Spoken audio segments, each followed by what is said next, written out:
ہم پر ہے سایہ یا غوث اعظم رحمۃ اللہ علیہ کا، خدا کے فضل سے ہم پر ہے سایہ غوث اعظم کا، ہمیں دونوں جہاں میں سہارا غوث اعظم کا، ہمیں دونوں جہاں میں سہارا غوث اعظم کا، مریدی لا تحف کہہ کر تسلی دی غلاموں کو، مریدی لا تحف کہہ کر تسلی دی غلاموں کو، قیامت تک رہے بے خوف بندہ غوث اعظم کا۔ ناظرین، آج میں آپ کو غوث پاک کی جس کرامت کے بارے میں بتانے جا رہی ہوں کہ انسان تو انسان، جانور اور پرندے بھی آپ رحمت اللہ علیہ کی فرمان برداری کرتے رہے، اسی لیے ویڈیو کو مکمل دیکھیے۔ بسم اللہ الرحمن الرحیم۔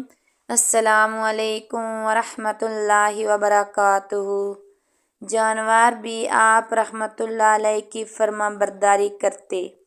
حضرت ابوالحسن علی ازواجی رحمت اللہ علیہ بیمار ہوئے تو غوث پاک رحمت اللہ علیہ ان کی عیادت کے لیے تشریف لے گئے۔ آپ رحمت اللہ علیہ نے ان کے گھر ایک کبوتری اور ایک قمری کو بیٹھے ہوئے دیکھا۔ حضرت ابوالحسن رحمت اللہ علیہ نے عرض کیا، حضور والا، یہ کبوتری 6 مہینے سے انڈے نہیں دے رہی اور قمری فاختہ 9 مہینے سے بولتی نہیں ہے۔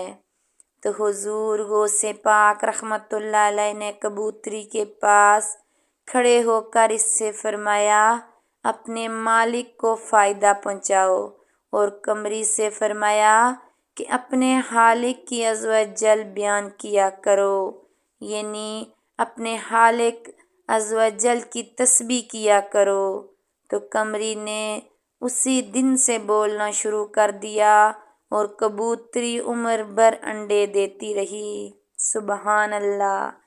غوث پاک کے کہنے سے قمری اور کبوتری نے اپنے مالک کو فائدہ پہنچانا شروع کر دیا اور غوث پاک کی فرمان برداری کرنے پر آمادہ ہو گئی۔ یہ ہیں ولی اللہ جن کی نظر کرم سے انسان تو انسان، جانور بھی آپ کے فرمان بردار ہو جاتے ہیں۔ ناظرین، مزید اس طرح کی ویڈیو دیکھنے کے لیے ہمارے چینل کو سبسکرائب کریں، لائک کریں اور شیئر کریں۔ شکریہ۔